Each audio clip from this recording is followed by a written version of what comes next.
안녕하세요. 뉴스원에서 이재명 친형 교통사고 전에 정신과 진료 받았다. 이런 내용이 단독으로 떠서 영상을 만들었습니다. 이렇게 되면은 이재명이 강제 진단을 시도했던 것은 합법이다. 우리 뭐 이미 합법적이라는 거 다 알고 있는데 뭐 기레기들이나 경찰이나 제대로 조사도 안 하고 이렇게 기소를 한 거예요.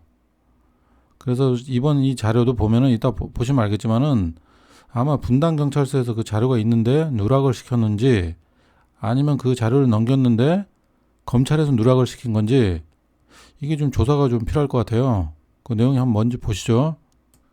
네, 뉴스 제목이 단독 이재명 친형 교통사고 전 정신과 진료 검찰 공소와 배치 상반된다는 얘기죠. 그래서 이거 보시면은 이재명 경기도지사가 친형을 강제 입원한 혐의로 이렇게 기소된 내용이에요. 검찰의 공소 사실과 달리 친형인 고 이재선 씨가 2013년 교통사고 이전 정신과 진료를 받은 전력이 있는 것으로 확인됐다. 이렇게 돼 있어요. 그럼 어떤 내용인가? 검찰은 이 지사가 정신병력이 없는 이 씨를 강제 입원시키도록 지시했다며 직권남용 및 공직선거법 위반 혐의로 이 지사를 재판에 넘긴 바 있다. 그랬죠. 뉴스원이 이 자료를 입수한 모양이에요. 이재선 씨는 2013년 3월 16일 교통사고 3일 전인 3월 13일 용인 A 정신과 병원에서 진료를 받았고 진단 내역은 상세 불명의 우울 에피소드다. 이렇게 돼 있어요. 그래서 어디서 입수를 했나 보니까 경기 분당경찰서가 가지고 있던 이재선 씨의 요양급여 내역서에서 확인이 됐답니다.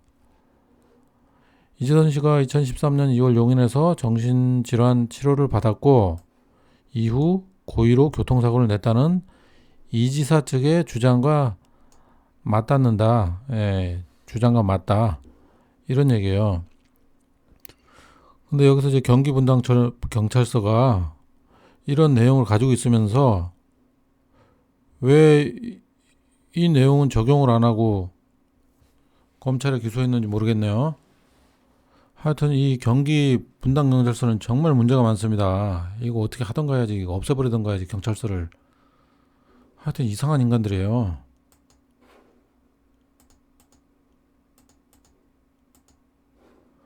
그리고 이것은 경찰의 공소장 내용과 정면으로 배치된다는 점에서 논란이 예상된다. 논란이고 뭐고 이거 무슨 합법적인 거지. 뭐 논란할 것도 없지. 경찰은 공소장을 통해 이재선은 2013년 초순 3월 16일 교통사고로 인한 후유증으로 우울증 등 정신병을 앓기 전까지 정신질환으로 진단이나 치료를 받은 사실이 없다. 이렇게 공소장에 저 법원에 넘긴 공소장에 이렇게 표현이 됐다는 얘기예요. 근데 이제 이게 거짓인 게 드러났죠. 이게 거짓인지 이 검찰에서 그 자료가 있는데도 그걸 무시하고 이런 식으로 해서 기소를 한 건지 아니면은 분당 경찰서에서 그 내용을 일부러 누락시키고 검찰에다 기소를 한 건지 이거 밝혀야 됩니다, 정말. 그래서 이에 따라 이 지사가 정신병력이 없는 친형 이 씨를 강제 입원시키도록 지시했다며 직권남용 및 공직선거법 위반 혐의로 재판에 넘긴 검찰의 기소 적법성을 놓고 치열한 법적 공방이 예상된다.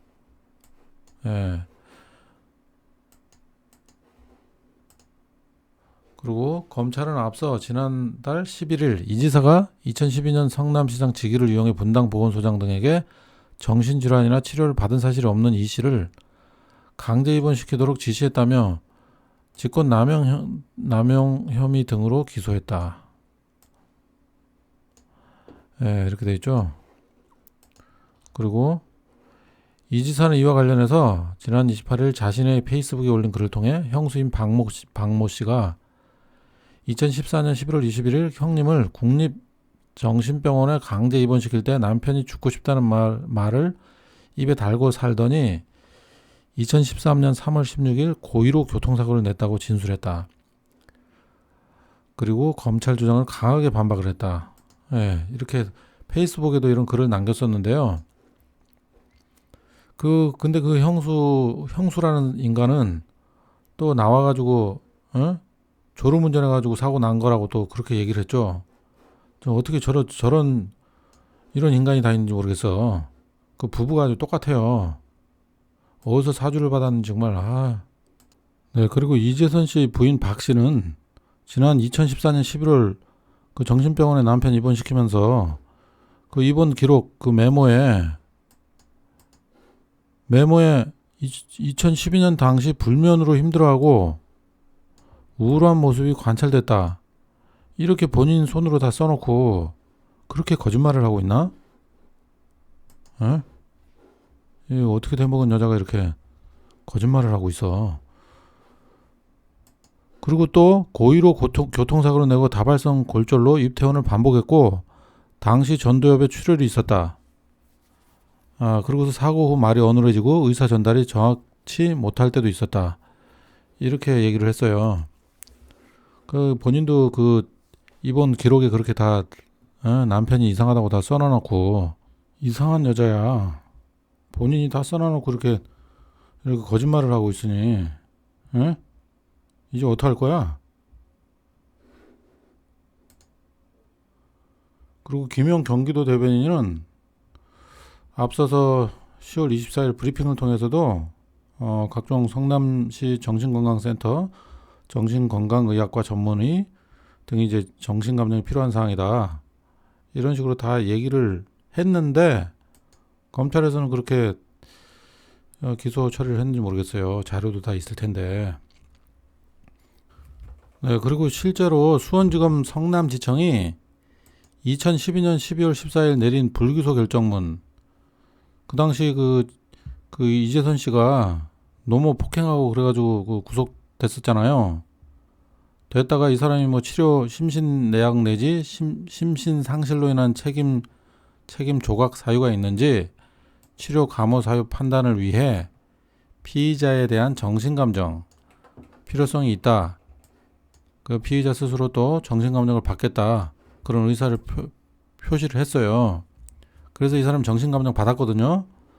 받아가지고 이게 우울증이 나왔어요. 그때 여기 보시면은 자 2012년 12월에 정신감정 기회를 요청해서 이게 뭐냐면 존속협박 등 혐의에 대해서 검사가 이재선 스스로 정신감정을 받겠다 하므로 감정 결과가 나올 때까지 기소 중지를 결정한다.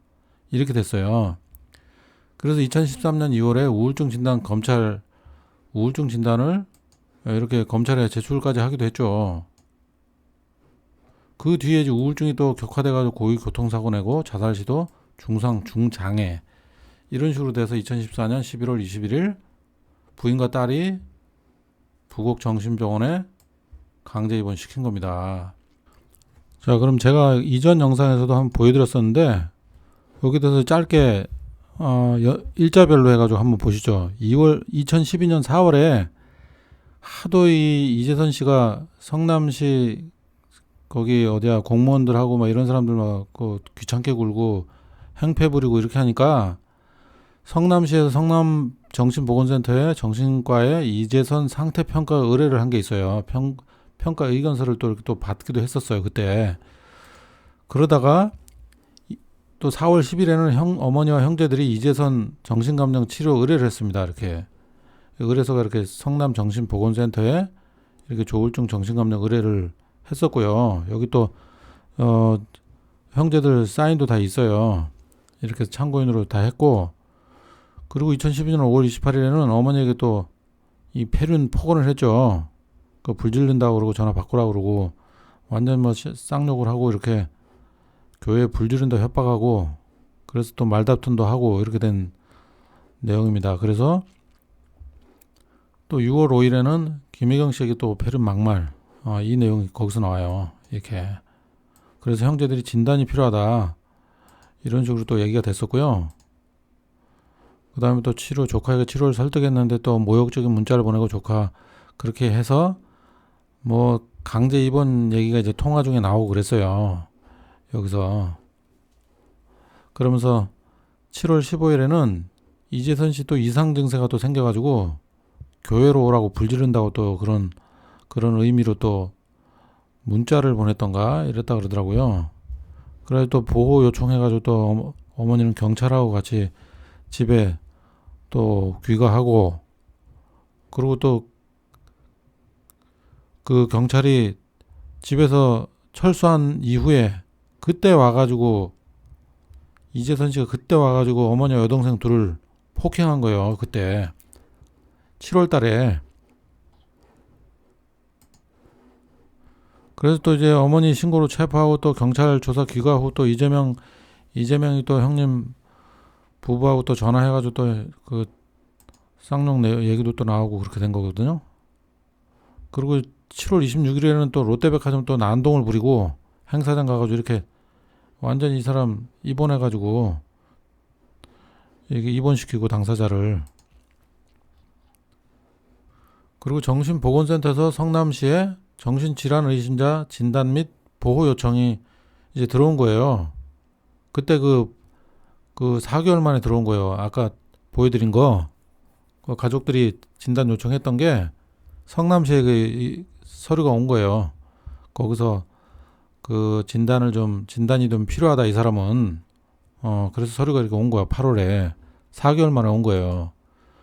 그래서 또 8월 4일에는 이 성남시에서 그 서류를 받았으니 땡땡 병원에 진단 필요 판단 의뢰를 또 보낸 거예요. 이게 진단을 위한 이제 그런 정밀 진단이 필요한가 이런 거에 대해서 또 이제 서류를 보낸 거죠.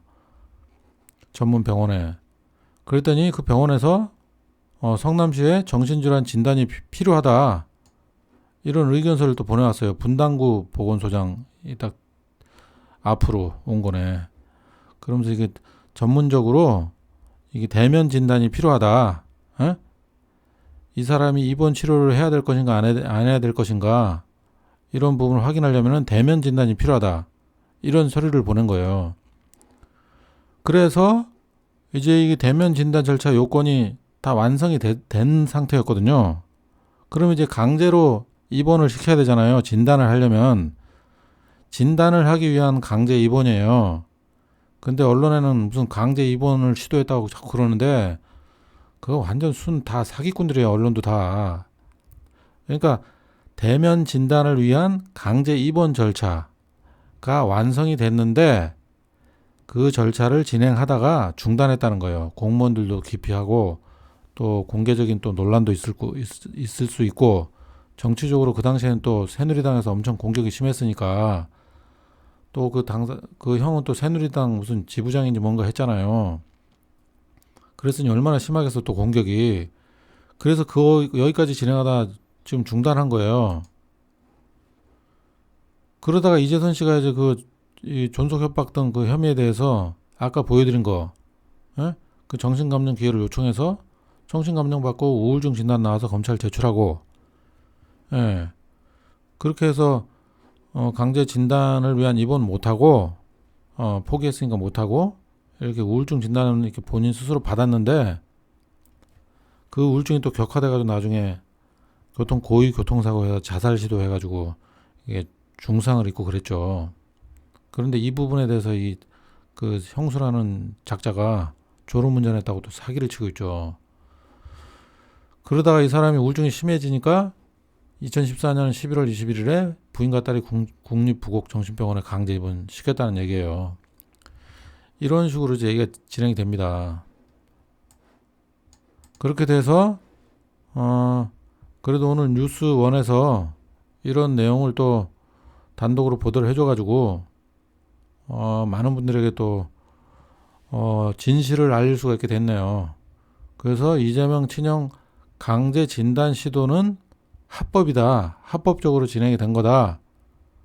이런 걸 아셔야 됩니다. 그리고 분당경찰서는 이 검찰이 기소할 때 요양급여 내역서를 고의로 빠뜨렸는지 여기에 대해서 조사가 좀 필요합니다. 아니면은 검찰에서 그 자료를 다 받고서도 거기에 대한 자료를 그 내역에 대해서는 적용을 안 하고 법원에 또 넘긴 건지 거기에 대한 조사가 좀 필요할 것 같아요. 그래서 분당 경찰서를 고발을 하던가 지난번에 고발을 했어야 돼요. 분당 경찰서는 정말 나쁜 집단이네요. 자, 이상으로 오늘 영상 마치겠습니다. 감사합니다.